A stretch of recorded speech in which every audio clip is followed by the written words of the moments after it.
성부와 성자와 성령의 이름으로 아멘. 하늘을 우러러. 사랑할 하느님 아버지 뜻 안에서 스승이신 예수님과 도움이신 성령님과 사랑할 성모님과 성요셉 아버지와 성미카엘 대천사와 하늘의 모든 거룩한 천사들과 성인들의 전구를 청하며 기도드립니다. 아버지, 오늘도 한결같이 저희의 정신이 아니라 예수님과 어머니의 그 모든 정신과 속성과 가르침과 모범의 나라에서 아버지께 사랑을 모두 돌려드립니다.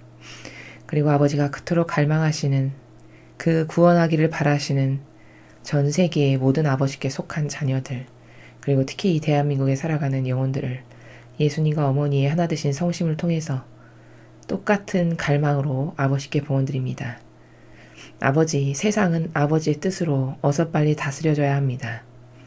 그 어떤 것도 완벽하고 온전하고 그리고 모두가 인정할 수 있는 정직이 없는 이 세상은 마치 죽은 그런 세상과도 같습니다. 아버지의 뜻이 그 완벽하고 공정하고 평화로우며 그리고 모든 것에 있어서 완벽한 그 만족감을 주시는 아버지의 공정과 정의로 가득한 그 뜻이 어서 빨리 대한민국과 전 세계를 다스려 주시옵소서. 또한 그 모든 영혼들이 본연의 자신들을 하루빨리 찾고 그리고 아무리 찾아도 그것보다 더 완벽한 것을 찾을 수 없는 정말 아름다움의 극치이신 예수님과 어머니의 정신세계가 저희의 것이 될 수 있도록 축복하여 주시옵소서. 이 모든 기도 우리 주 그리스도를 통하여 비나이다. 아멘. 성부와 성자와 성령의 이름으로 아멘. 안녕하십니까. 하늘의 뜻 선교의 윤피아 수녀입니다. 여러분 벌써 5월달이 성모님의 성월이 20일이 되었습니다. 3분의 2가 지나가고 있는데요. 이번 달에 성모님께 여러분께서 해드리고 싶었던 사랑의 선물들 잘 지켜지고 있으신지 모르겠습니다. 혹시라도 부족했거나 아직까지 성모님께 그 드릴 수 있는 사랑의 선물을 드리지 못한 게 있으시면 지금이라도 늦지 않았으니까 작은 것 하나라도 정말 진실된 마음의 나라에서 어머니께 드리는 그런 성모님의 달이 되었으면 좋겠습니다. 자, 오늘은 아버지께서 독서와 복음을 통해서 어떤 나라를 가르쳐 주실지 기대하면서 함께 보시겠습니다. 2020년 5월 20일 부활제 6주간 수요일입니다.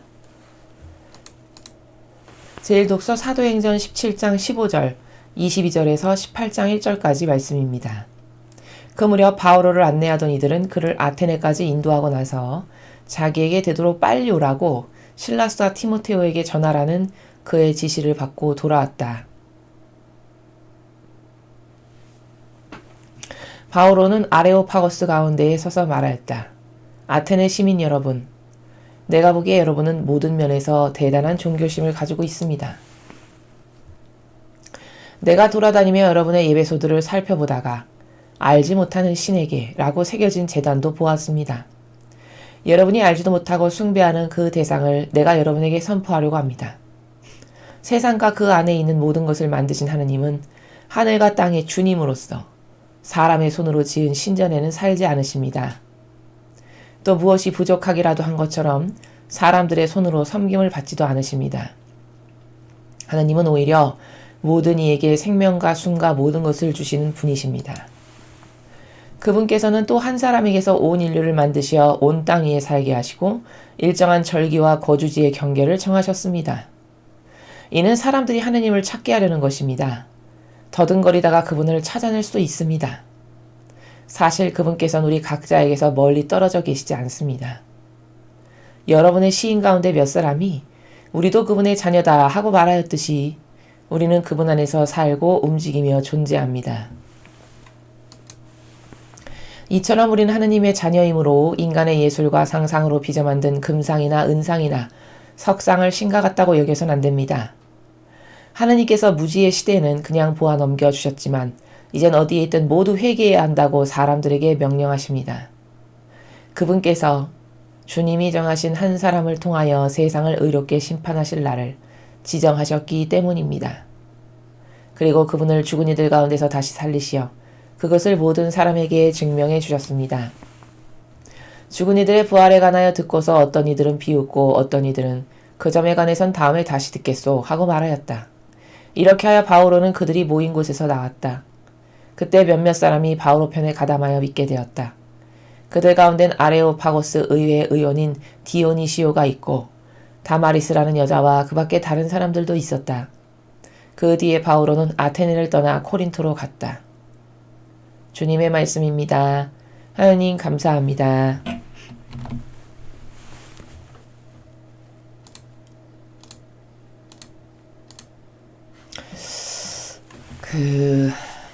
여러분이 요즘에 계속 사도행전을 함께 보고 계십니다. 사도행전에 지금 펼쳐지고 있는 내용들은 계속 어떤 일을 바오로 사도가 하고 있는 거냐면 이 바오로 사도가 도시국가들을 여기저기를 다니면서 이 당시에 있었던 도시국가들을 다니면서 복음을 선포하는, 즉 하나님을 모르는 그 이방인들에게 복음을 선포하는 여정의 길을 계속 하고 있는 거죠. 그 가운데 한 장면을 여러분이 지금 오늘 보고 계시는 것입니다. 자, 오늘은 어디에 가게 됐나요? 아테네라고 하는 그 도시국가. 거기서 이제 아레오파고스라는 곳에서 이제 한가운데 그 광장인지 잘 모르겠는데 그 한가운데에 서서 이제 주님에 대해서 선포하는 이런 복음을 전하는 일을 하고 있죠. 여러분 근원적인 물음으로 한번 올라가 보죠. 예전에 우리의 할머니보다 더 오래된 고조 할머니보다 더 오래되신 그 할머니의 할머니분들, 그런 분들은 어떤 자식과 가문의 안녕을 위해서 정화수를 떠놓고 비나이다 하면서 이렇게 비는 예식을 하신 분들이 꽤 계셨었습니다. 자, 또 어떤 분들은 천주교 신앙을 갖고 있지도 않으시고 하느님을 믿지도 않는 무교시지만 제가 그런 분들을 이렇게 만났을 때 그 자녀들이나 그 애기들에 대해서 이름이 뭐냐 제가 기도해 드릴게요 해서 물어보면 기도해 주신다고요? 너무 고마워요. 너무 감사해요. 너무 좋아요. 이렇게 하면서 좋아하시는 분들을 저는 간혹 종종 뵙니다. 이게 다 뭐냐, 인간은 그 지음받았을 때 근원의 그 원의가 신을 갈망하고 그리워하고 나의 근원을 따르기를 원하는 이런 마음이 그렇게 하느님을 모르는 사람들에게까지도 있다라는 것을 우리가 이렇게 발견할 수가 있는 겁니다. 그건 왜 그러냐면 지음받은 근원이 하느님을 모상으로 만들어졌잖아요. 지성도 있고 감성도 있고 자유의지도 있고 기타 등등 너무나도 아름다운 속성으로 우리를 아버지가 만드셨죠. 그런데 그 본성이 어떻게 만드신 거냐? 자신의 본향을 그리워하게끔 창조가 됐다라는 겁니다. 자, 이것을 이 두 경우의 케이스에서 여러분은 아실 수 있죠. 신을 모르지만 정화수에 끊임없이 떠놓고 빌었던 그 우리의 할머니들은 여기 오늘 아테네 사람들하고 똑같은 거죠. 알지 못하는 신에게 라고 이름 써놓고 재단을 만들어 놓고 뭔가를 했던 이들하고 똑같은 거예요. 잘은 모르지만 그런 존재가 있다라고 생각하고 살았던 거죠. 믿고. 마찬가지로 천주교 신앙도 없고 하나님도 모르는 그 자매님도 자제분들이나 아기에 대해서 기도를 한다고 해주니까 너무 좋아하면서 기도해 주신다니까 너무 고맙고 너무 좋다라고 이렇게 반향을 하는 건 뭘까? 그 어떤 신으로부터 내려오는 은총을 받고 싶어하는 갈망이 영혼에 내재적으로 있다라는 겁니다. 이렇게 사람은 하느님을 알거나 모르거나 그 본성 자체가 신을, 즉 나를 창조하신 그 근원이 되시는 주인을 그리워하고 갈망하는, 또 그분으로부터 은총을 받기를 원하는 이런 근원적 속성을 다 가지고 있다라는 것이 이렇게 입증이 되는 겁니다. 오늘 바오로 사도도 지금 무엇을 하고 있냐? 이들이 하느님은 아직 모르잖아요. 그런데 어떤 신이 있다라는 것은 그냥 막연하게 알고 오감과 그 지성으로 신이 어딘가에 존재한다라는 것을 알고 있는 거죠. 본능적으로. 그런데 이제 정확히는 모르니까 알지 못하는 신에게 이렇게 제단을 만들어 놓아서 뭔가 거기서 숭배하는 예식도 하고 뭐 이런 것을 하는 이런 사람들을 지금 만나게 된 겁니다. 그래서 바오로 사도가 그런 사람들에게 하느님이 어떤 분이신가를 차근차근히 조목조목 설명해서 가르쳐주고 있어요. 자, 여러분, 하느님을 한 번도 들어본 적도 없고 전달받아 본 적도 없고 과거에 그런 세계에 대해서 궁금해 본 적도 없으신 분이라 할지라도 저희가 이렇게 세상에서 이런 사명을 수행하다가 만나시는 분들에게 하느님에 대해서 전할 때 대부분의 사람들이 다 수긍합니다. 저희가 드리는 설명만 들으셔도 아 그렇구나 라고 이렇게 수긍을 하세요. 그럼 어떤 나라냐면 그 나라는 이런 거예요 여러분. 여러분을 낳으신 부모님이 반드시 존재하잖아요. 눈으로 보이잖아요. 그럼 그 부모님을 낳으신 할머니 할아버지가 반드시 존재함을 우리가 눈으로 확인하죠. 그렇죠? 그럼 그 할머니 할아버지를 낳은 또 할머니 할아버지가 계시고 그렇죠? 조상을 계속 거듭 올라갈 수밖에 없죠. 내가 하늘에서 떨어진 게 아니니까. 당연히 엄마 아빠로부터 나온 존재니까 그 우리 할머니 할아버지들도 그렇게 누군가의 엄마 아빠의 딸로서 아들로서 태어나신 거잖아요. 그럼 거듭 올라갈 수밖에 없어요. 그럼 올라가서 가장 첫 번째 되시는 어떤 조상은 있을 거 아니에요. 그렇죠. 하늘에서 뚝 떨어진 게 돌 틈에서 솟아났거나 이런 게 아니라면 그 첫 번째 조상이 바로 하느님이시다. 이렇게 설명을 드립니다. 너무나도 쉽고 탁월하게 맞는 이야기죠. 하느님 모르시는 분들도. 그럼 다 아 그렇구나 이렇게 수긍을 하고 납득을 하세요. 바로 그분이 우리의 아버지신 거예요. 그렇게 맨 첫 번째 창조하신 그 온 우주 만물의 주인이신 우리의 아버지. 그분이 하느님 아버지다라는 거죠. 바오로 사도는 이 사람들에게 지금 하느님을 전하는데 가장 먼저 어떤 관점의 나라를 지금 주지시키고 있냐면 24절에 이렇게 이야기하죠. 세상과 그 안에 있는 모든 것을 만드신 하느님은 하늘과 땅의 주님으로서 지금 하느님이 어떤 분이신지를 이 사람들한테 가르쳐 주는데 주님이라는 단어를 썼어요. 주님이라는 단어는 여러분 그 근원적인 어원이 본질의 나라에서 봤을 때 주인님의 약자예요. 주님. 그 구약에 그 아브라함과 사라가 있었는데 사라가 아브라함을 나의 주인님 이렇게 부릅니다. 그 아브라함이라고 하는 그 갈비뼈에서 거기서 근원에서 파생된 것이 자신의 본적이라고 생각하는 그 사라는 충직하게 아브라함에게 나의 주인님이라고 이야기를 해요.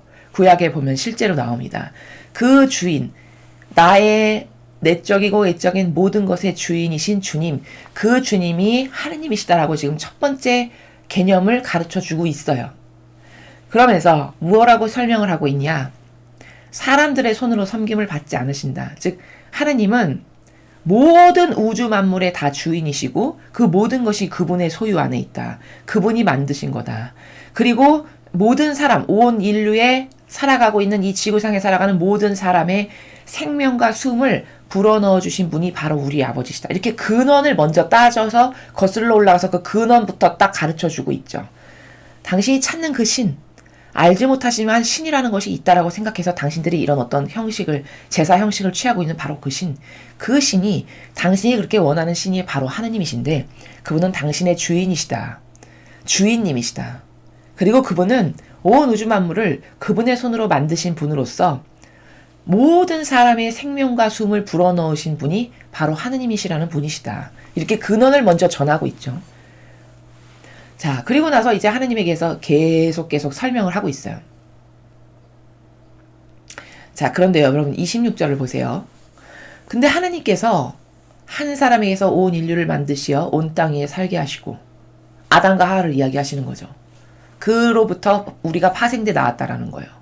그리고 일정한 절기와 거주지의 경계를 정하셨습니다.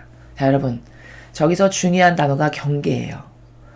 지금 바오로 사도가 증언하듯이 하느님 아버지께서는 즉 하느님 아버지와 또 그분의 뜻을 충실히 떠받들어서 사명을 수행하셨던 예수님은 이렇게 경계가 다 설정값으로 정해져 있다라고 바오로 사도도 증언하죠. 그럼 여러분 잘 생각해 보세요. 이 경계를 지키고 살아야 되는 게 질서예요. 하느님이 만들어 놓으신 경계가 이렇게 있다라고 이야기하잖아요. 하느님은 분명히 경계가 다 있다라는 거예요. 그러니까 나라의 경계가 있는 거죠. 그러니까 나라의 경계선이 있는 거고 바다도 각 나라마다 그 경계선이 있는 거잖아요. 함부로 침범할 수 없도록 다 경계선이 있잖아요. 그쵸? 그럼 그렇게 정해놓으신 그 땅과 그 바다에서 힘써 일해서 너희가 노동으로 너희가 수고한 만큼 수확을 얻어서 먹고 살아야 되는 이게 하느님이 만들어 놓으신 경계값을 질서정연하게 따라가면서 살아가는 우리의 삶이 돼야 되는 게 맞는 거죠. 자, 그런데 잘 생각해 보십시오. 언제부터인가 이 사회가 무질서해지면서 이 경계를 다 허물어요. 그리고 그 허무는 주도적 역할을 한 게 누구냐? 그게 로마 가톨릭이에요. 자, 왜 로마 가톨릭이라고 이야기하는지 제가 근거를 들게요. 자, 이 로마 가톨릭의 교황이 주장하는 많은 논지가 있는데 그 논지들의 대부분은 다 경계를 허무는 것들이에요. 자, 로마 가톨릭이 동성애 그들의 사랑을 보아야 합니다. 그들을 따뜻하게 받아들여야 됩니다. 이런 이야기를 했죠. 그런데 예수님은 이 마지막 시대에 주시는 다양한 세계에서 발현하시면서 말씀하시는 그런 메시지들이 있거든요. 그 메시지를 살펴보면 예수님은 아프리카에서도 발현하셨는데 그 소년에게 발현 목격자에게 말씀하시기를 이렇게 말씀하세요. 얘야, 내가 만들어 놓은 대로 살아라. 내가 창조한 그 목적대로 그 본연의 모습대로 살아라. 이렇게 말씀하신다고요. 남자는 남자대로 여자는 여자대로 살아야 한다라고 분명히 이야기하셨어요. 그럼 이건 뭘까? 그 경계를 지키라는 거예요. 아버지가 창조하실 때 만들어 놓으신 오늘 바오로 사도가 이야기하는 이 경계를 반드시 지켜야 되는 게 아버지의 뜻이에요. 그런데 뭐죠? 교황은 온 가톨릭의 수장이라면서 하느님을 대리하는 그 대리자라는 이름은 갖다 잘도 쓰면서 대리자라는 사람이 하느님이 만드신 그 법을 다 경계를 허물죠. 그래서 동성애 받아들이고 사랑해야 된다는 거예요. 그렇게 해서 하느님이 만드신 이 경계의 질서를 허뭅니다. 자, 또 어떤 것이 있죠? 난민을 받아들여야 된다는 거예요. 그래서 우리도 지금 제주도에 난민의 일부를 받아들인 걸로 제가 알고 있어요. 하도 난리를 쳐서. 거기 주민들이 그렇게 반대하신데도 불구하고. 그럼 그 난민을 받아들이는 것이 마치 안 받아들이면 잔인하고 받아들이면 사랑이 차고 넘치는 사람인 것 같이 쇼를 합니다. 이렇게 코스프레를 해요. 여러분, 근데 그 난민의 정체를 아시면 깜짝 놀라실 거예요. 그 난민들이 진짜 가난하고 못 살아서 넘어오는 사람들이 아닙니다. 이건 제 말이 아니라 그 부분에 대해서 수십 년 동안 연구를 하신 사람들이, 그런 학자들이 다 이야기하신 내용이에요. 인터넷에 들어가면 다 나옵니다. 그 난민이 이 우리나라를 들어올 때 비행기 타고 옵니다. 경유까지 해가면서. 여러분, 어떤 난민이 찢어지게 가난해서 먹고 살 게 없어가지고 남의 나라에 의탁해서 살아야 되는 난민이 비행기를 타고 그것도 경유해서 넘어옵니까? 말이 됩니까 그게? 이성적으로 논리적으로 말이 안 되죠. 이게 난민의 실체예요. 그럼 이건 뭘까? 뒷배에 뭔가가 있다라는 거거든요. 어떤 세력이. 그들을 움직이는 무슨 세력이 있어서 목적성을 띠고 들어오는 사람들이라는 거예요. 게다가 그 난민들은 잔혹하기가 이를 데 없는 그런 나라로 규정된 사람들이에요. 그런 나라에서 온. 그런 나라의 사람들을 경계를 허물고 이 나라에 받아들여서 사회 질서를 문란하게 하고 오히려 이 나라의 주인인 국민들이 역차별을 당해요. 그들 때문에. 이 지금 코로나 사태가 그런 거 아니에요? 우한 폐렴이 우리나라 사람은 돈 내고 검사 받고 중국 사람들은 돈 안 내고 검사 받잖아요. 외국인들은. 역차별이지 뭡니까 이게? 이게 맞는 거예요? 안 맞는 거잖아요. 이렇게 경계를 허무는 짓을 누가 하냐? 로마 가톨릭의 수장이 한다는 거예요. 교황이. 그렇게 해서 난민 잘 받아들인다고 후원금도 줬어요. 그 교황이. 제주 교구에. 이렇게 해서 충동질을 하는 거예요. 경계를 계속 허물고. 또 어떤 경계를 허물죠? 천지창조가 아버지의 그 창조론의 구약에 보면은 말씀으로 이루어지신 게 천지창조론이잖아요. 우리 모든 신자들이 당연히 마땅히 타당하다라고 여기고 믿는. 근데 이 교황은 어떻게 창조론을 이야기했는지 아세요? 빅뱅론이 맞다라고 주장했어요. 그럼 뭐예요? 하나님이 만드신 그 창조론은 무시하고 깔아뭉개고 폐기 처분하고 어느 과학자, 일개 과학자가 끌어들여온 빅뱅론이 더 타당하다라고 이야기하는 거 아니에요. 그럼 이건 하나님의 질서를 또 허무는 거죠. 하나님이 만드신 경계값을 허무는 거 아니에요. 이런 게 한두 개가 아닌 거예요. 이렇게 해서 국가 간의 질서와 경계를 다 허무는 일을, 충동질을 이 교황이 합니다. 그래서 무질서하게 만들고, 그래서 전체 온 지구가 통합된 하나의 나라가 되게 하는 게 목적인 거예요. 그래서 그 통합된 하나의 나라가 되게 해서 그 통합된 전체 지구의 우두머리가 되고자 하는 게 종교연합의 목적이다라는 겁니다. 그러니 여러분이 겉에 보이는 그 모습을 가지고 그 사람의 속 의지가 맺은 열매가 뭔지도 모르고 겉에 보이는 모습을 가지고 떠받들면서 이렇게 하는 것이 얼마나 어리석은 일인지를 잘 깨달으셔야 돼요. 여기 오늘 바오로 사도도 증언하잖아요. 하느님은 일정한 절기와 거주지의 경계를 정하셨다는 거예요. 그럼 하느님은 정말 질서 정연하고 경계값이 딱딱 있다라는 것을 이 사람들에게 깨닫게 하는 거거든요. 맞는 이야기예요. 여러분, 얼마나 이 지상에서 무질서한 게 사람밖에 없냐면 온 우주 만물에 창조된 모든 것을 보세요. 저 나무 한 그루, 저 풀 한 포기, 저 꽃 한 송이조차도 아버지께서 맨 처음에 만드셔가지고 거기에 심겨놨어요. 그럼 인간이 의도적으로 그걸 파내서 다른 데로 심지 않는 다음엔 죽는 그날까지 거기에 그냥 가만히 있어요. 모든 동물들도 식물들도 미세한 우리가 참 미물이라고 일컫는 그런 모든 곤충들도 다 자신의 그 있어야 될 위치에서 살다가 죽는 게 그들의 순종하는 아버지께서 지으셨을 때 만들어 놓으신 그 질서를 따르는 순종하는 그들의 모습이에요. 오로지 인간만이 이것을 다 벗어나고 경계를 허물고 무질서하게 자기 뜻을 내밀어요. 이래서 역겹다라고 매일같이 말씀을 드리는 거예요. 그럼 교회의 수장이면 교회의 가장 최고 지도자여 리더면 이 경계와 따를 질서를 더 철두철미하게 잘 가르쳐서 하느님이 보시기에 옳은 인류가 되게끔 아버지의 뜻이 보시기에 그래 내 자녀들 참 훌륭하다 예쁘다 아름답다 해서 더 많은 은총을 베푸실 수 있게끔 이렇게 가르치고 전해야 되는 게 그의 의무죠. 마땅한 그의 직무죠. 그러나 그것을 안 해요. 오히려 마귀 도구가 돼서 세워놓으신 경계감마저도 허물고 다 붕괴트리는 이게 이 교황이 하는 가장 사악하고 악독한 일 중에 하나다라는 거예요. 근데 여러분 왜 이런 것이 무서운 거냐면 어떤 우두머리라고 하는 어떤 조직이나 단체의 최고 수장이라고 하는 사람의 파급력은 굉장히 크죠. 마찬가지예요. 전 세계 가톨릭의 모든 가톨릭 신자의 리더를 역할을 하는 대표 역할을 하는 교황이 말 한마디 하면 그것의 파급력은 굉장히 커요. 그래서 그것이 단순히 그 말 한마디로 끝나는 게 아니라 전 세계 나라의 정치적인 것까지도 영향을 미친다는 거죠. 교황이 동성에 대해서 긍정적인 말을 한 다음에 아니나 다를까 우리나라의 박원순 시장이 동성에 대해서 긍정적인 발언을 바로 했어요. 다 찾아보십시오. 신문에 다 나오니까. 긍정적 발언을 바톤 터치하듯이 이어받아서 했어요. 이게 다 뭘까? 그런 영향력을 전 세계적으로 끼치는 거예요. 그래서 마치 동성애를 받아들이면 사랑이 넘치고 자애로운 사람인 것처럼 온갖 쇼를 하는 거죠. 여러분 우리나라가 점점 경계가 없어지고 무질서해지는 거 여러분 아세요? 이게 다 누구의 영향력 때문이냐? 이 종교의 영향력 때문에 이런 정치 지도자들까지도 다 그렇게 경계를 허무는 것을 자비의 이름을 빙자해서 사랑의 이름을 빙자해서 그런 것을 거침없이 수행하고 있는 거예요. 그러니까 나라가 점점 더 무질서해지고 뭐 법치는 없고 무질서한데 법치가 무슨 소용이 있겠습니까? 아니 무질서하니까 대통령의 죄가 아직 다 완벽하게 규정되지도 않았는데 감옥부터 먼저 넣는 거잖아요. 이게 어떻게 질서예요? 이게 어떻게 법치입니까? 이건 법치가 아니에요. 법이 없는 나라에서 무질서하게 막 하는 거지. 미개한 개발도상 국가에서나 있을 법한 그런 일이죠.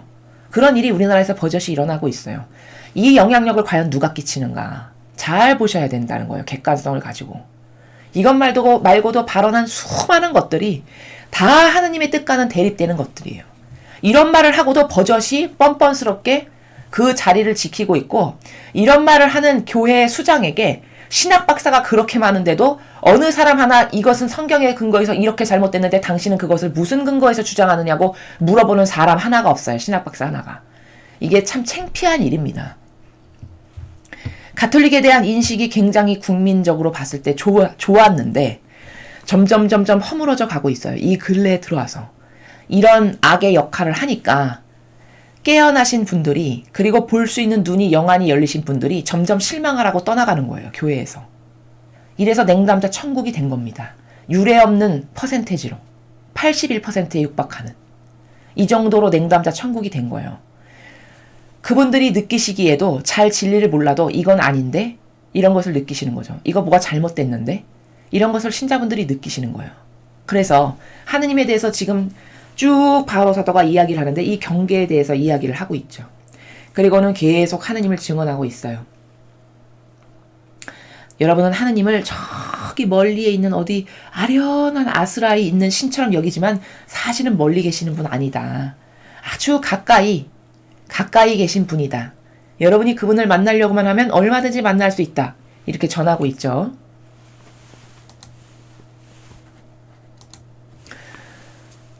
자, 그러면서 30절에 중요한 이야기를 또 하고 있습니다. 하나님께서 무지의 시대에는 그냥 보아 넘겨주셨지만 이젠 어디에 있든 모두 회개해야 한다고 사람들에게 명령하십니다. 자, 저 말의 원리가 뭐냐면 이런 겁니다.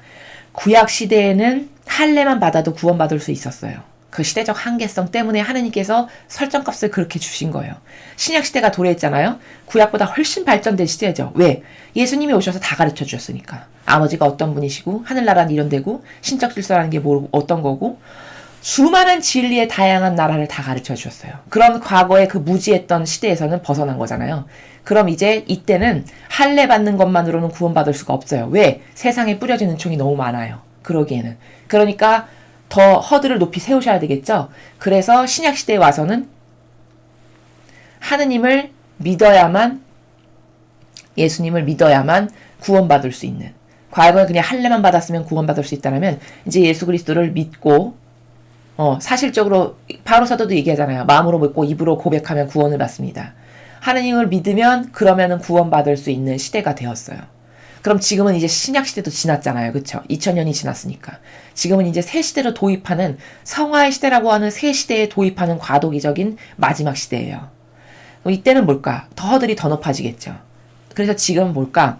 하느님의 뜻을 행하지 않으면 절대 하늘나라에 못 간다라고 예수님이 말씀하신 그 시대에 우리가 살고 있다는 거예요. 아버지 뜻 행하지 않은 자는 절대 하늘나라에 못 간다.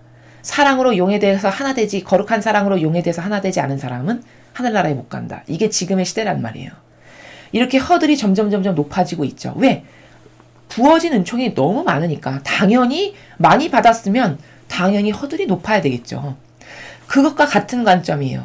무지의 시대에는 당신이 동상, 금상, 은상, 석상에다 대고 그냥 하느님같이 우상 숭배를 하면서 떠받들면서 절을 했어도 하느님이 그냥 보아 넘겨주셨을 수 있지 모르겠지만 지금은 모두 회개해서 그 우상 숭배했던 것을 다 다시 되돌리고 하느님 잘못했습니다. 몰라서 무지해서 그랬습니다. 용서해 주세요.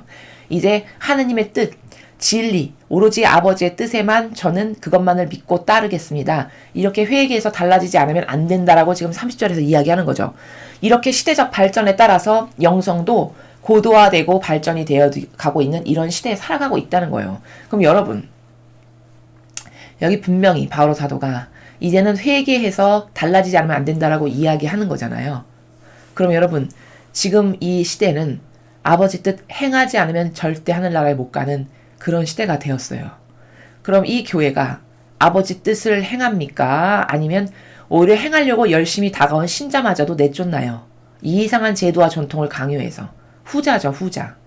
그럼 여기 바오로 사도가 전하는 나라하고는 엄청 많이 다르네요. 이 교회는 진짜 하느님에 대해서 잘 안다라고 모든 사람이 착각해서 보아주지만 실상은 정말 하느님에 대해서 몰라요. 그들이 행해서 맺은 열매를 보면 정말 그래요. 어느 것 하나 성경에 나오는 것을 지키는 법이 없어요. 지켜서 맺은 열매를 찾아볼래야 찾아볼 수가 없습니다. 그렇죠. 아니 예수님의 모범이 뭐 하나라도 있어야 되잖아요. 그런 모범으로 맺어진 열매가 있어야 될 거 아니에요. 12사도처럼 바오로 사도처럼 혹은 예수님과 성모님처럼 어떤 열매를 맺었냐는 거죠.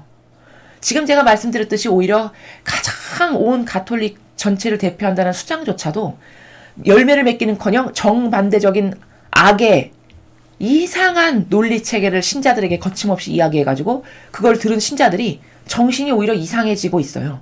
악에게 동조하는 협력하는 정신으로 가고 있어요. 이게 누구의 책임입니까? 신자들의 책임인가요? 이건 100% 가르치고 전한 사람의 책임이에요. 이상한 것을 가르치고 전한. 그럼으로써 그들에게 그것을 나눠 먹여서 모든 신자들이 그걸 받아먹고 지옥으로 가게끔 만드는 이 책임이 당연히 수장에게 있는 거죠. 당연히 대표 리더에게 있는 겁니다. 이렇게 바오로 사도는 때에 따라서 믿음의 크기도 다 달라져야 됨을, 그렇죠.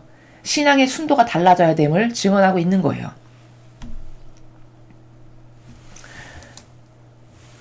자, 그래서 이렇게 하느님에 대해서 절절히 기본 큰 원리부터 시작해서 이런 분이다라고 이야기를 했어요.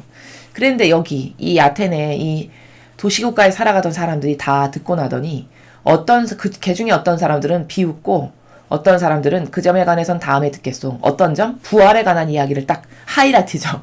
예수님의 일생에 있어서 하이라이트인 정점을 찍는 부분이죠. 부활 사건은. 그 부활 사건에 관해서 이렇게 이야기를 하니까 그 점에 관해선 다음에 듣겠어. 이렇게 말했다라는 거예요. 여러분, 이슬이 왜 그 점에 관해선 다음에 듣겠소 이렇게 얘기했을까요? 듣기 싫으니까, 거슬르니까. 마음과 정신에 거스르니까 듣기가 싫은 거예요. 악이 그 영혼 안에서 역사하는 거죠. 그렇지만 이 사람들은 깨닫지를 못하는 거죠. 여러분, 사람이 뭔가를 저렇게 거부하는 거 있죠. 어떤 근거가 있어서 거부할 것 같으시잖아요. 인간이 똑똑하니까. 절대 그렇지 않아요. 착각이에요. 지금 이 사람들이 근거가 있어서 거부하나요? 이 아테네 사람들이 근거, 야, 너가 말하는 건 가짜야. 이렇게 근거를 내밀어서 거부하는 게 아니죠. 그냥 싫어. 내 감성이. 그냥 내 경향상 거슬려. 이게 뭘까? 이건 지적인 것도 아니고 과학적인 것도 아니고 프로세스적인 것도 아니고 순전히 병든 오감에 기초한 자신의 기호와 경향에 근거해서 싫어, 거부. 이렇게 살아간다는 거예요. 인간의 현 주소가. 그럼 이 시대는 미개해서 그렇고 지금은 안 그런 것 같으시잖아요. 절대 아니라는 겁니다. 여러분, 이렇게 로마 가톨릭이 진리와 다른 것을 저희가 아무리 많이 설토해도 또 이 나라의 이 문재인 씨의 정권이 얼마나 잘못됐는지를 저희가 이렇게 설토를 해도 이게 야, 네 말은 이러이러한 근거에 의해서 틀렸어. 이렇게 해서 거부를 하시는 게 아니고요. 그냥 듣기 싫어. 거북스러워. 내 마음에 거슬려. 내 비위에 거슬려. 내 정서나 내 감정에서 듣기가 싫어. 이렇게 해서 거부하시는 분들이 거의 다예요. 그럼 이거를 객관화를 시켜서 생각해 봐야 돼요. 여러분, 무엇이 아니라고 말하는 사람은 혹은 무엇을 봤다라고 말하는 사람은 증거가 있어서 이야기하는 거거든요. 지금 바오로 사도가 부활에 관해서 전하는 것도 막연한 걸 말하는 게 아니죠. 바오로 사도는 예수님을 직접 만났던 체험한 사람이에요. 다마스쿠스로 가는 그 길에서. 그쵸? 이 부활 사건에 대해서 누구보다도 잘 말할 수 있는 사도예요. 성령의 체험과 자신이 보고 들은 것을 통해서. 그럼 이 사람은 증거가 있어서 이야기를 하는 거잖아요. 그쵸? 그럼 아니라고 이렇게 듣기 싫다라고 하고 비웃고 가는 사람들은 증거가 있어서 비웃고 가느냐? 그게 아니라는 거예요. 다 막연한 자기의 망상, 자기가 설정해놓은 이상한 여기 심어놓은 이상한 관점의 나라, 이상한 정서, 기호, 로마 가톨릭에서 배어나온 게 한평생을 거기서 살다 보니까 왠지 거기는 익숙해. 거기서 미사를 하면 한 것 같고 그 분위기가 나는 참 좋고 사람을 편안하게 만들어. 그래서 그 교회에서 하는 말은 다 신이로서 신이 성실하게 믿어주고 역성을 들어주는 게 오히려 하느님을 대변하는 것과 같은 이런 착각. 이런 착각을 사람의 병든 기호와 정서 가운데 심는다는 거죠. 마귀가. 그럼 그것에 속은 사람은 어떤 근거에 입각해서 무엇을 거부하는 게 아니라 그냥 오감으로 봤을 때 그냥 싫은 이 상태에서 다 거부하는 수준이 된다라는 것을 오늘 이 지금 아테네의 도시국가에 살아가는 이 사람들의 반향을 보고 우리가 깨달을 수 있는 거예요. 지금도 똑같다는 거죠. 별반 다르지 않아요. 여러분, 이 데케몬이라고 하는 사람들에게 이 문재인 씨가 얼마나 사악한 마귀 짓을 이 나라에 많이 했는가를 아무리 얘기해도 그 중에 깨어나는 분은 몇 안 되고요. 아무리 나쁘다고 얘기해도 자기가 꽂아넣었던 이상한 감성 있죠. 그 사람을 봤을 때 여기 하나 꽂아넣었던 감성이 이 나라가 있을 거 아니에요. 착해 보여. 사람 참 순박하네. 대통령 같지 않네. 참 겸손하네. 뭐 이렇게 꽂아넣었던 그 병든 감성의 나라. 그걸로만 그를 봐요. 그거를 보길 원해요. 그래서 남이 아니라고 얘기하는 사람은 백데이터를 갖고 와서 얘기하는 거거든요. 근데 그 백데이터조차도 믿지 않아. 이 정도로 지성이 없어요.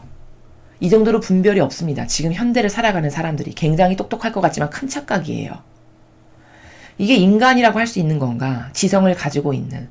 온 우주 만물 중에 만물의 영장이라고 일컬면서 탁월하다라고 자랑하는 건 인간의 지성 때문이잖아요. 지성이 아무 쓸모가 없어요. 그렇죠. 이런 것이 현재 살아가는 이 인류의 수준이다. 여러분, 무엇이 아니라고 주장하려면요. 왜 아닌지에 대한 명확한 근거 자료를 가지고서 아니라고 해야 되는 게 맞는 거예요. 이게 과학적 사고방식이에요. 그렇죠? 세상에서도요. 똑똑하고 훌륭하신 분들은 무엇이 예와 아니오로 결정을 해서 자기가 믿으려면은 검토해 본 다음에 아니라는 근거를 찾아내서 갖고 오든가 아니면 그 예라는 근거를 믿고 예라고 하든가 둘 중에 하나를 한다는 거죠. 이것도 아니고 저것도 아닌 가운데 감성을 따르는 이 감성주의자들이 항상 문제예요. 이 감성주의자, 이 병든 감성의 이 기호를 따르는 이 사람들이 가장 심각한 아버지가 보시기에. 그래서 아버지가 예수님을 통해서 말씀하시기를 예 아니요 두 개만 해라. 나머진 다 악에서 나온 거다. 이게 다 누구를 두고 말씀하시는 거냐? 이 시대에 병든 수많은 감성주의자들 있죠. 이들을 두고 하시는 말씀이에요. 얘도 아니고 아니요도 아니고 그저 막연한 자기 기호와 정서를 따르는. 이래서 우리는 오늘 이 사도행전을 통해서 봐야 되는 것은 저렇게 뭐가 아니라고 부활이 아니라고 지금 저 듣기 싫다라고 하는 저 사람들은 근거 없이 듣기 싫어요. 그렇지만 바로 사도는 근거가 있다는 거예요. 다 자기가 체험한 거고 사도들과 같이 지내면서 다 본 거고 들은 거고 다 증거 있는 것들을 이야기하는데 증거도 없으면서 그냥 듣기 싫고 막연히 거부해. 이건 도대체 뭐냐는 거죠. 이건 인간이 아니라는 거죠. 지성이 없는, 뇌가 없는 거든가. 그래서 여러분은 스스로를 이런 진리를 들으시면서 나는 혹시 저 부류가 아닌가를 잘 성찰해 보세요. 양심에 손을 얹으시고 누군가가 참된 진리를 전하는데 그냥 어떤 이유가 있어서가 아니라 막연히 싫어. 거부 반응이 그냥 있어. 왜일까? 내 기호와 안 맞아. 내 생각과 좀 다른 것 같아. 여러분의 생각이 진리입니까, 여러분? 제가 한번 여쭤보죠. 어떤 분은 이렇게도 말씀하시더라고요. 내 생각하고 좀 달라서. 이렇게 말씀하시더라고요. 그럼 제가 한번 여쭤보고 싶은 건 그런 거예요. 여러분의 생각이 진리냐는 거죠.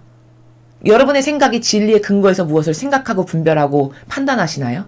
아니잖아요. 그렇죠? 그럼 저희가 말씀드리는 거는 이렇게 성경의 근거에서 이야기를 하는 거잖아요. 백데이터를 대면서. 그럼 이것이 아니라고 부인하려면 하느님을 부인하는 거고 예수님을 부인하는 거예요. 여기 이렇게 쓰여 있잖아요.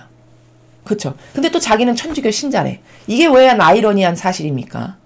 천주교 신자인데 그럼 이건 왜 안 믿어? 그렇죠? 그렇잖아요. 이중적인 것 아니에요. 난 천주교 신자래. 한평생 다녔대. 난 열심한 신자라는 거예요. 그럼 그렇게 열심하면은 도대체 뭐 때문에 열심히 했던 거예요? 어떤 근거가 있고 이유가 있어야 되잖아요. 그렇죠? 명확한. 뭐 때문에 그렇게 열심히 하셨냐는 거죠. 그냥 막연한 정서의 편안함을 느끼기 위해서? 내 마음의 안락함을 갖기 위해서? 그건 너무나도 막연하고 이상한 나라예요, 여러분. 피상적인, 마귀가 불러넣는. 왜냐면 예수님이나 어머니나 아버지는 불명확한 나라가 하나도 없으신 분이세요, 이분들은. 이렇게 명확해요. 질서가 철두철미하고. 이것이 맞다라고 믿고 싶어서 여기에 온 거라면 여기 나오는 이 질서를 믿어야 맞는 거죠. 근데 이거는 믿지도 사실적으로는 안 믿으면서 나는 신자래. 사실적으로는 여기 나오는 이 질서를 안 가르치면서 나는 사제라는 거예요. 이게 얼마나 코미디입니까? 이런 일이 비일비재해요. 이 지상에서. 이게 뭘까? 지력이 떨어지는 거예요. 진리를 배우지 않고 하느님이 뜻이 가르쳐주시는 이 아버지 뜻을 모르다 보니 지력이 떨어지는 겁니다. 그러니까 말도 안 되는 이중적 말을 이 말도 하고 이 말도 하는 거예요. 모순적인 되는 말을. 그렇죠. 뭐를 안 믿고 뭘 거부하려면은 최소 왜 안 믿고 거부하는지에 대한 명확한 진리의 나라에서의 데이터가 있어야 돼요. 그것도 아닌데 그냥 막연히 싫어서 안 믿는다? 물론 자유의지니까 자신의 자유지만 그렇게 해서 이 다음에 파생돼서 죽고 난 다음에 여러분들이 가게 될 나라에 대해서 한번 생각해 보시라는 거죠. 그렇게 옳은 것을 거부해서 과연 여러분의 영혼에게 이득이 될 게 무엇인가? 그런 것을 냉정하게 생각해 보셔야 된다는 거예요, 여러분. 그래서 오늘 우리가 일독서를 통해서 볼 수 있는 나라는 이들이 지금 이 부활 사건에 대해서 딱 거기까지 멈추고 듣기를 거부하잖아요. 그런 건 다음에 듣고 싶다라고. 이런 반향을 하는 이 사람들의 정신세계에 대해서 지금 제가 말씀을 드렸어요. 이 사람들의 정신세계는 뭐에 근거해서 거부하는가? 이 사람들의 정신세계는 과연 어떤 백데이터를 가지고 어떤 과학적이고 프로세스적인 사고방식, 지적인 사고방식 하에서 거부하는가? 그럼 여러분은 그렇지 않으신가를 잘 성찰해 보시라는 거예요. 만약에 이런 사고방식으로 산다면은 바꿔야 돼요. 당장 바꿔야 됩니다. 막연하고 비과학적이고 피상적이고 형상적인 이런 것에 한평생 살다가 죽기엔 너무 아깝지 않습니까? 여러분 인생이 한 번뿐인데 다시는 소생할 수 없는 한 번뿐인 인생인데 그런데다가 의미를 소유하고 살기에는 너무 아까운 거예요. 인간이라는 이 존재의 가치적으로 봤을 때. 그래서 여러분이 혹시라도 이런 사고방식에 치우쳐서 한평생 살아가서 길들여져서 자기는 여태 몰랐다. 근데 오늘 이 말을 듣고 보니 저거 나를 두고 하는 말이네. 그렇다면 당장 그것을 버릴 수 있는 용기와 정직성이 있으셔야 된다는 거죠. 그렇게 될 때 여러분의 영혼이 더 진보하실 수 있고요. 여러분의 영혼이 과거의 경향에서 그 프레임에서 벗어나실 수 있고 그렇게 될 때만이 진짜 예수님과 어머니를 그 진실의 나라에서 만나 뵈실 수 있어요. 그래서 오늘 이 일독서를 들으시고 그런 객관화를 스스로 해보셨으면 좋겠습니다. 자, 그럼 오늘 복음을 함께 보시겠습니다. 요한복음 16장 12절에서 15절까지 말씀입니다. 주님 영광 받으소서. 그때 예수님께서 제자들에게 말씀하셨다. 내가 너희에게 할 말이 아직도 많지만 너희가 지금은 그것을 감당하지 못한다. 그러나 그분 곧 진리의 영께서 오시면 너희를 모든 진리 안으로 이끌어 주실 것이다. 그분께서는 스스로 이야기하지 않으시고 들으시는 것만 이야기하시며 또 앞으로 올 일들을 너희에게 알려주실 것이다. 그분께서 나를 영광스럽게 하실 것이다. 나에게서 받아 너희에게 알려주실 것이기 때문이다. 아버지께서 가지고 계신 것은 모두 나의 것이다. 그렇기 때문에 성령께서 나에게서 받아 너희에게 알려주실 것이라고 내가 말하였다. 주님의 말씀입니다. 그리스도님 찬미합니다.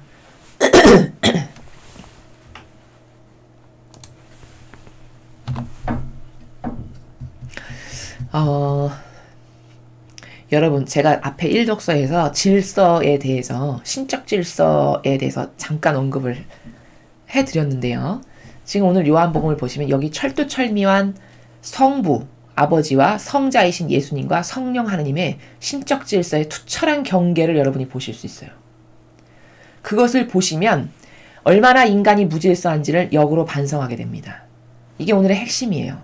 질서, 무질서한 인간과 질서의식으로 투철하신 아버지와 예수님과 성령 하느님의 그 관계성을 보시면 아, 나는 얼마나 이런 나라에서 벗어나서 사는 존재인가를 깨달으실 수밖에 없어요. 아, 나는 얼마나 하느님의 뜻하고는 거리가 먼 존재로 지금까지 한평생 살았는가. 나는 진짜 무질서 자체구나. 이거를 인정할 수밖에 없습니다. 정직하다면. 자, 하나하나 보시죠. 역시 승천하시기 전에 제자들에게 주시는 말씀을 우리는 지금 몇 날 며칠에 걸쳐서 장기적으로 보고 계세요. 그러니까 유언과도 같은 예수님이 떠나시기 전에 꼭 필요한 것들만을 제자들에게 당부하고 주지시키시는 그런 나라세요. 내가 너에게 할 말이 아직도 많지만 너희가 지금은 그것을 감당하지 못한다. 자, 왜일까? 인간적으로만 살아가는 제자들이 말귀를 못 알아들을 거기 때문인 거예요. 여러분, 이 신약에서 예수님과 함께 훈련받는 제자들이 동문서답하는 나라를 참 많이 보시죠. 예수님은 여기서 이 나라 말씀하시는데 저기 가서 저 대답하고 있고, 이게 제자들의 수준이었어요. 아직 성령 하느님의 영을 받지 못한 거예요. 즉 아직 자아라고 하는 그 영역에서 탈출하지 못한 거예요. 즉 인간적인 속성이라고 하는 그 반드시 인간이 극복하고 뛰어넘지 않으면 절대 아버지를 할 수 없는 그 영역의 한계성 안에서 살아가기 때문에 예수님이 무슨 말을 하셔도 말귀를 못 알아들어요. 왜일까? 안 맞아요. 이 코드가 안 맞는 건 뭐냐? 예수님은 항상 본질의 나라에서만 말씀하시고요. 본질이라고 하는 그 천상의 나라에만 존재하는 본질의 나라에서 말씀하시고, 제자들은 항상 그것을 형상적인 것에서만 들어요. 그러니까 차원이 안 맞는 거예요. 그러니까 못 알아듣는 거예요. 그러니까 너가 감당하지 못한다라는 것은 적나라하게 말하면 너가 못 알아들으니까 말 하나만 하라는 거예요. 근데 그렇게 말씀을 안 하신 거죠.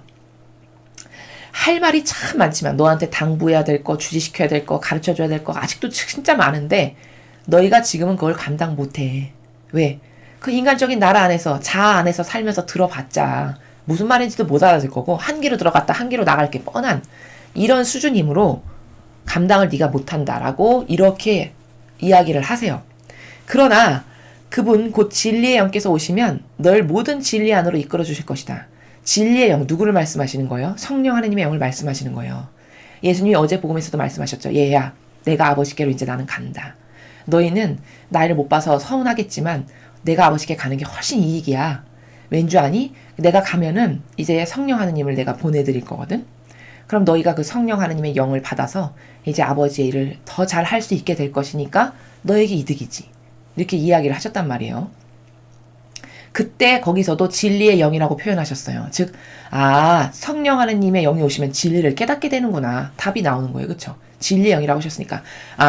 성령 하느님의 영을 받으면 진리를 알 수 있고, 선과 악을 분별할 수 있고, 어떤 게 죄고 어떤 게 죄가 아니지.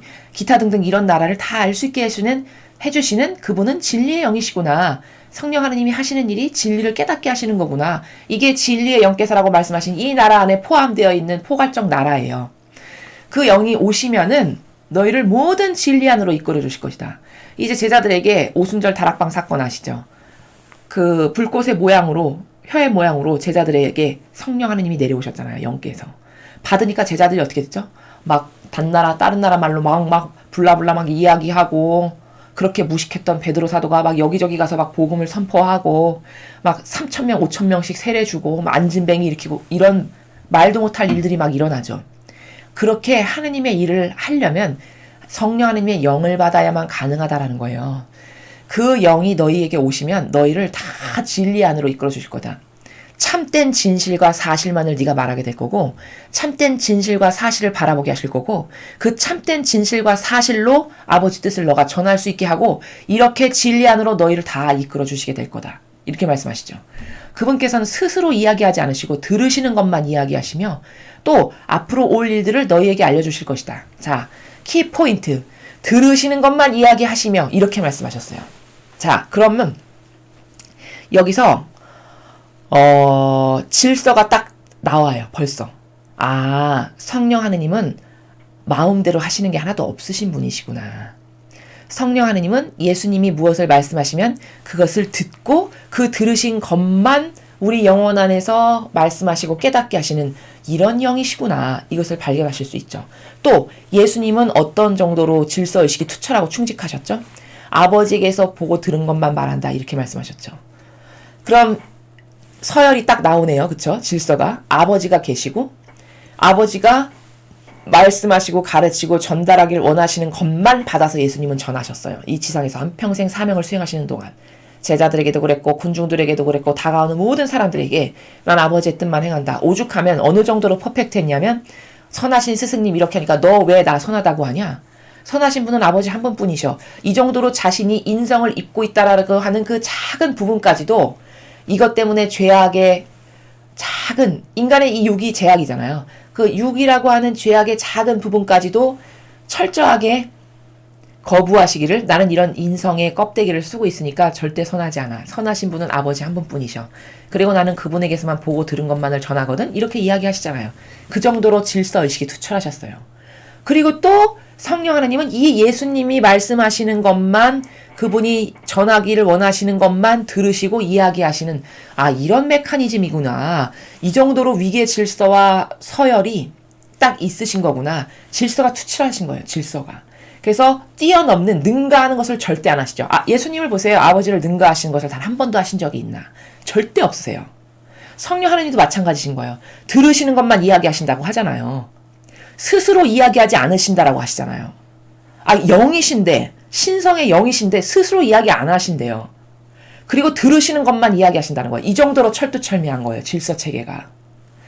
그래서 예수님이 뭐라고 말씀하시면 그 들은 것만 받아서 이 제자들의 마음과 정신 안에서, 성령을 받은 그런 사람들의 마음과 정신 안에서 이야기하신다라고 하잖아요. 그럼 예수님을 능가하는 건 절대 안 하신다는 얘기잖아요. 그렇죠? 이렇게 철두철미한 신적 질서의 나라를 오늘 우리가 보고 있는 거예요. 그분께서 나를 영광스럽게 하실 것이다. 어떻게? 나에게서 받아 너희에게 알려주실 것이기 때문이다. 자, 나에게서 받아. 또 나왔어요. 철저히 예수님이 원하시고 전달하기를 원하시고 말씀하시는 것만 받아다가 제자들에게 알려주신다는 거예요. 그럼 알려줬어. 그럼 제자들 안에서 성령 하나님의 영이 하시는 일이 막 나오겠죠. 그럼 그 사람이 할 수 없는 그 제자들이 하는 일을 통해서 예수님의 영광이 드러나는 겁니까? 안 드러나는 겁니까? 드러나는 거죠. 사람은 절대 할 수 없어요, 여러분. 안진뱅이 일으키고 죽은 사람 살리고 중풍병자 고치는 거, 이런 사람이 할 수 있습니까? 절대 못하는 일이죠. 그것을 하는 그 베드로 사도를 통해서, 아, 예수님의 영광이 저렇게 저 부족한 어부에게서 드러나는구나. 만천하에 알리게 된다는 거예요. 누구의 작용으로? 성령 하느님의 작용으로 인하여 드러나는 것은 누구의 영광을? 예수님의 영광을 드러내게 하신다는 거죠. 도구로서, 매개체로서. 이런 메커니즘이에요. 아버지께서 가지고 계신 것은 모두 나의 것이다. 자, 아버지가 가지고 계신 그 수많은 풍요와 어마무시한 다채롭고 아름다운 이 나라의 모든 것이 다 예수님의 것이시래요. 왜 그럴까? 공유하시니까. 그럼 모두랑 다 공유하시나? 그렇지 않죠. 아버지의 뜻을 충직하게 수행하셨던 도구로서, 제자로서, 종으로서, 아들로서 충직하셨기 때문에 아버지가 가지고 계신 모든 것을 함께 공유하시는 거예요. 그래서 모두 나의 것이라고 말씀하시는 거예요. 그럼 주님의 일꾼이야. 그럼 이 주님의 일꾼도 이렇게 아버지가 가지고 계신 것이 모두 다 나의 것이 될 수 있어요.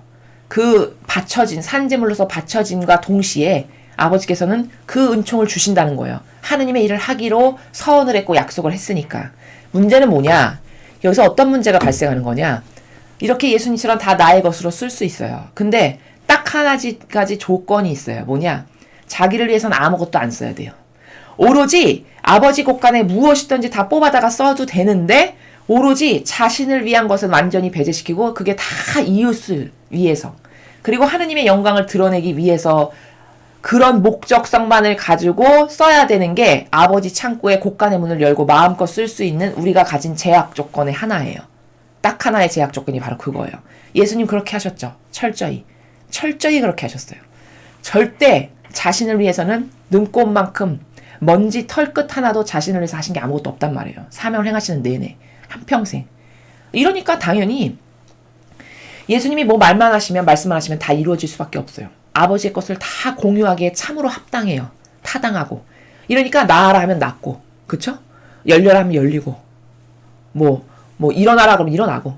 이게 다 왜 가능한 건가? 이게 다 아버지의 나라에 있는 풍요잖아요. 아버지가 가지고 계신 수많은 능력과 은총들. 근데 예수님이 하시면 다 돼. 왜 될까?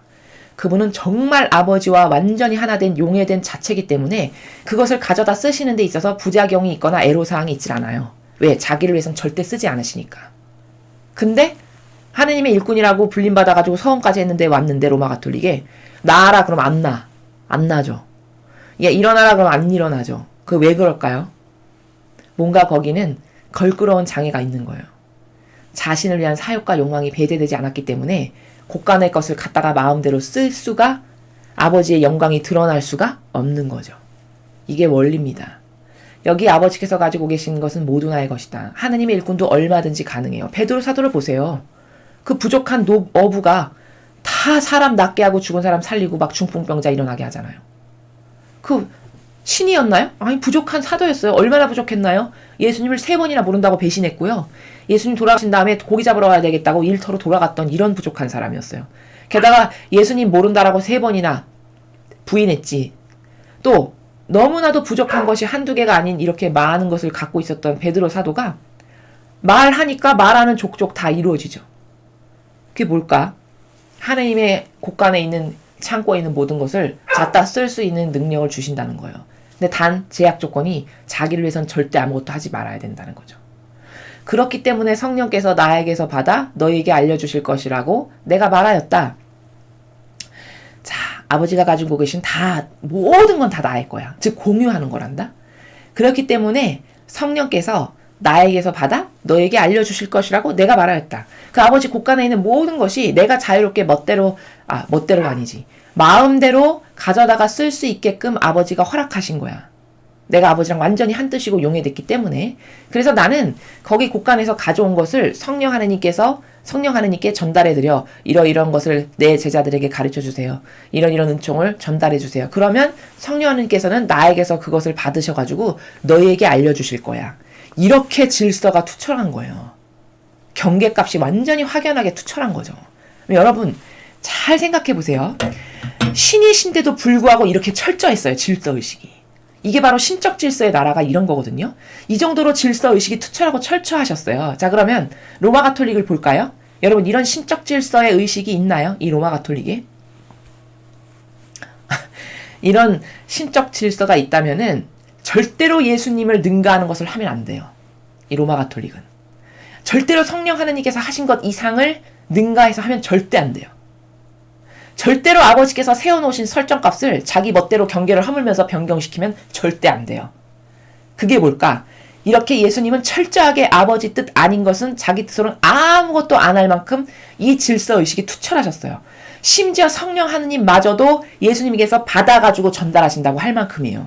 이 질서의 위계 질서의식이, 이 존중과 사랑의 관계성이 이 정도로 투철하셨단 말이죠. 그럼 일개 미개한 인간이 이것보다 더 투철해야 되는 게 맞는 거잖아요. 그쵸? 그러면 이 로마 가톨릭의 수많은 자원한 봉사자, 수도자, 사제들, 주교, 추기경, 교황 엄청 많잖아요. 그쵸? 그럼 그들이 이런 질서 의식으로 투철하는지 한번 살펴봐야 된다는 거예요. 객관화를 통해. 여러분, 제가 지금 전반부에 교황이 얼마나 질서와 경계를 허무는 발언을 거침없이 하는가에 대해서 말씀드렸어요. 여러분, 이런 질서, 이런 신적 질서로 무장돼서 살아가는 사람이라면 그렇게 예수님이 세워놓으신 설정의 경계값을 허무는 것을 감히 할까요? 절대 안 하겠죠. 그게 얼마나 두려운 일인가라는 것을 아는 사람이라면 절대 그렇게 할 수가 없습니다. 그게 무슨 짓을 하는 건지도 모르는 거예요. 그렇게 함으로써 자기에게 떨어질 징벌이 뭔지도 모르는 거죠. 질서의식이 투철해서 예수님은 아버지를 절대 능가하는 것을 단 한 번도 하신 적이 없었어요. 이 성령 하느님마저도. 여러분, 로마 가톨릭은 자기네가 제도와 전통과 법을 만들었죠. 인간의 제도와 전통과 법을 만들었잖아요. 그것도 무려 1700여 개가 넘는 조문으로서. 여러분, 이거 능가한 겁니까? 안 한 겁니까? 능가한 거죠. 예수님의 이 정신은 다 폐기처분해서 없어요. 10계명은. 그것을 1700여 개로 무려 늘려놨어요. 일일이 다 알 수도 없고 외울 수도 없고 관심 없는 신자들은 그게 뭔지도 모르실 만큼. 이 정도로 엄청난 교계 질서의 제도와 법이 있는 것 하며 수많은 지금 제가 앞에 전반부에서 말씀드린 교황이 이렇게 경계와 질서를 다 허물고 이상한 종교 연합을 해야 된다라고 통합하는 이런 것 하며 아니 여러분 아버지가 언제 연합해야 된다고 전 세계는 단일해서 하나 돼야 된다라고 말씀하시던가요? 그럼 사랑이 없으셔서 그럴까요? 사랑이 없으셔서 하느님 아버지가 저 교황보다도 사랑이 못해서 아버지는 뭐 사랑이 없고 인색하셔가지고 전 세계가 나의 뜻으로 하나 되는 거를 할 줄 몰라서 연합을 안 하셨을까요? 왜 그런 걸까요? 이렇게 경계가 다 있다라는 거예요. 이 경계의 설정값을 존중해야 된다는 거예요. 근데 교황은 하느님보다 더 착한 사람처럼 종교 연합을 해가지고 5월 6월 달에 제네바에서 연합식을 거행한대요. 거기 뭐 온갖 개신교 무슨 교 저기 아프리카의 무슨 토속 신앙부터 해서 수많은 종교가 이미 다 하나 되기로 다 이미 결정되어 있어요. 가서 이 사인만 하면 되는 그런 식만 하면 되는 이런 과정이에요. 그럼 사람 보기에는 또 이렇게 질서 의식이 없고 무질서하니까 인간은 이런 것으로 고무적이지가 못하니까 아우 좋은 일 하네. 역대 어떤 교황도 하지 않았던 종교 연합을 한대. 아유 훌륭하지 뭐야.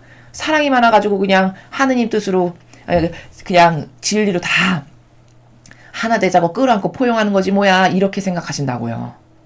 그 속 의지를 절대 모르겠죠. 일반 신자분들은.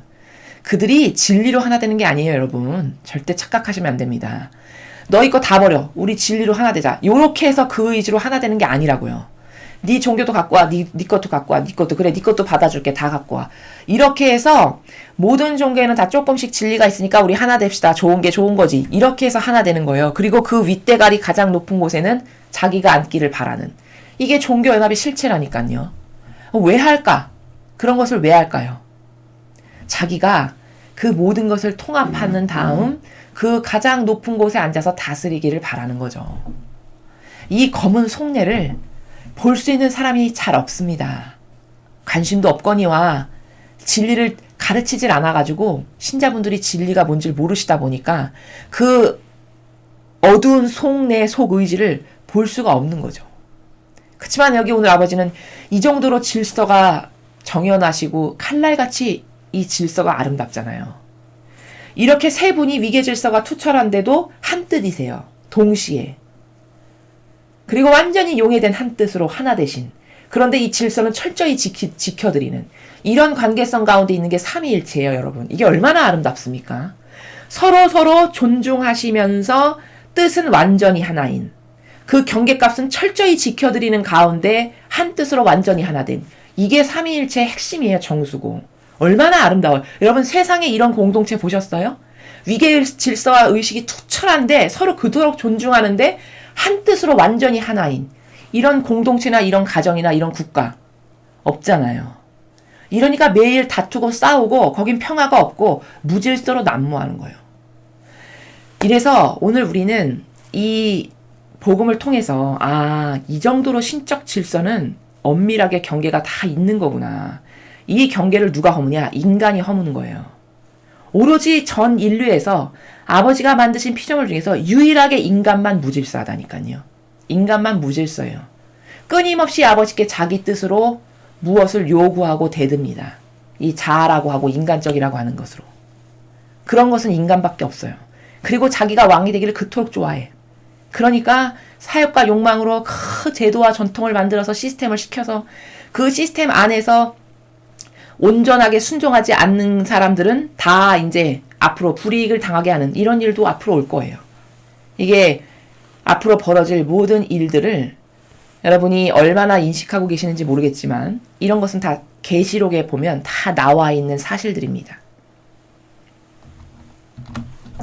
그래서 오늘 여러분께서 독서와 복음을 통해서 독서에서는 그 부활 사건에 대해서 그게 뭔지도 모르고 거절하는 그 인간의 무지몽매한 그 사고방식의 나라, 그 자신이 가지고 있는 걸로 뭘 판단하고 결정하는 게 얼마나 무식한 건지를 모르는 이런 인간의 수준을, 그 떨어지는 지력의 수준을 보신 거고요. 오늘 복음에서는 이 철저한 위계 질서와 경계 값이 이렇게 존중되는 가운데 완전히 하느님의 뜻 안으로 또 하나 되시는 이런 다중적인 것을 다 중복적으로 갖고 계시는 이런 삼위일체의 정말 아름다운 이 정신의 나라. 이게 하느님 아버지와 예수님과 성령 하나님께서 다스리시는 세계인데 이것과 인간이 얼마나 동떨어진 존재로 이제는 완전히 멀리 떨어져 나와서 살아가고 있는가. 이것의 모범과 예표를 보여야 되는 게 종교 지도자들이거든요. 근데 여러분이 제가 지금 말씀드렸듯이 이 로마 가톨릭의 어떤 신적 질서가 이렇게 철두철미하게 존중이 되냐는 거죠. 만약에 이런 신적 질서를 안다면은 예수님이나 아버지나 성령 하나님을 절대 능가하는 일을 할 수가 없어요. 하면 안 된다라는 걸 안다면, 신적 질서를 따르고자 하는 의지가 있다면. 그렇지 않잖아요. 그렇죠? 다 능가하는 자기네들의 인간의 뜻이 만들어 놓은 것을 더 우선시하지 여기 나오는 이런 신적 질서를 따라야 됩니다. 여러분 우리 이게 맞습니다. 이게 참됩니다. 이렇게 가르치지 않잖아요. 이게 뭘까? 아, 변질된 교회구나. 예수님이 만들어 놓으신 이 교회하고는 진짜 다르구나. 본질적으로 다르구나. 이게 입증된다라는 겁니다. 그래서 오늘 배우신 이 두 가지의 관점의 나라, 이 인간의 한계성과 이 하느님 아버지가 다스리시는 세계의 이 질서, 이것과 우리가 얼마나 다른가, 그리고 이것과 이 교회가 얼마나 다른가, 이것과 이 나라는 얼마나 다른가, 이런 것을 이렇게 객관화시켜서 비교 분석해 보실 수 있죠. 우리 가정 공동체도 마찬가지예요. 거긴 엄연히 질서가 있어야 돼요. 가장은 가장으로서 반드시 존중받아야 되고요. 어머니는 어머니로서 그 남편을 도와주는 보조의 협력자 역할을 하면서 동시에 자녀들로부터는 존중받아야 되는 이런 질서의 경계 영역이 명확하게 다 있다는 거예요. 그러나 요즘에는 그런 질서, 경계 의식을 다 허물죠. 그래서 부모와 맞먹는 자녀가 있는 이런 기가 막힌, 부모를 존중하고 사랑하기는커녕 늙어서 나이 들고 힘없으면 갖다 버리는 이런 기가 막힌 현실이 지금의 시대잖아요. 이게 다 뭘까? 교회가 똑바로 안 가르쳐서예요. 여러분, 교회가 신적 질서를 이렇게 철두철미하게 가르쳤다라고 생각해보죠. 가정의 질서 의식이 투철하게 서 있겠죠. 자녀는 자녀의 자리에서, 그 위치에서 부모에게 최선을 다하고 공경을 다해드리고 사랑을 드리는 것을 영예로 여길 줄 아는 이런 훌륭한 자녀들로 자라났을 거예요. 부모는 부모로서 자신의 위치를 똑바로 처신을 하는 가운데에서 자녀들에게 베풀어야 되는 사랑을 잘 베푸는 이런 질서의식으로 다 투철하게 일사불란하게 탁탁탁탁탁 이렇게 톱니바퀴가 아기가 맞아 있는 것처럼 가정공동체도 이렇게 풍요롭게 얼마든지 행복하게 질서 있게 조화롭게 살아갈 수 있는 게 다 이런 신적 질서의 원리 안에 담겨져 있는 거거든요. 그러나 가르치질 않고 전하질 않으니 아실 수가 없죠, 신자분들이. 그러니 신적 질서가 뭔지도 몰라서 부모를 부모로 대하지 않고, 그쵸? 깔보고 무시하고 심지어 갖다 버리는, 또 자녀를 교육해야 될 때 어떤 신적 질서에서 교육해야 되는지를 잘 모르시는 이런 무질서로 인한 수많은 피해가 있는 거예요. 그래서 오늘 우리가 배운 이 아름다운 신적 질서의 나라, 나는 진짜 그런 질서가 있나? 내 내면에. 또 일독서에 나오는 이런 무지한 인간들의 반향을 통해서 나는 얼마나 그동안 하느님께 이렇게 무지한 가운데 뭐가 되고 안 되고를 내 멋대로 결정하는 그런 역겨운 존재였던가, 이런 것을 잘 반성하고 되짚어보고, 아, 다시는 이렇게 살지 말아야 되겠다, 이 프레임에서 나와야 되겠다, 이런 각오를 다지시고 또 영혼을 새롭게 하시는 그런 오늘 하루가 되셨으면 좋겠습니다. 이상으로 2020년 5월 20일 부활 제6주간 수요일 복음 해설을 마치겠습니다. 감사합니다.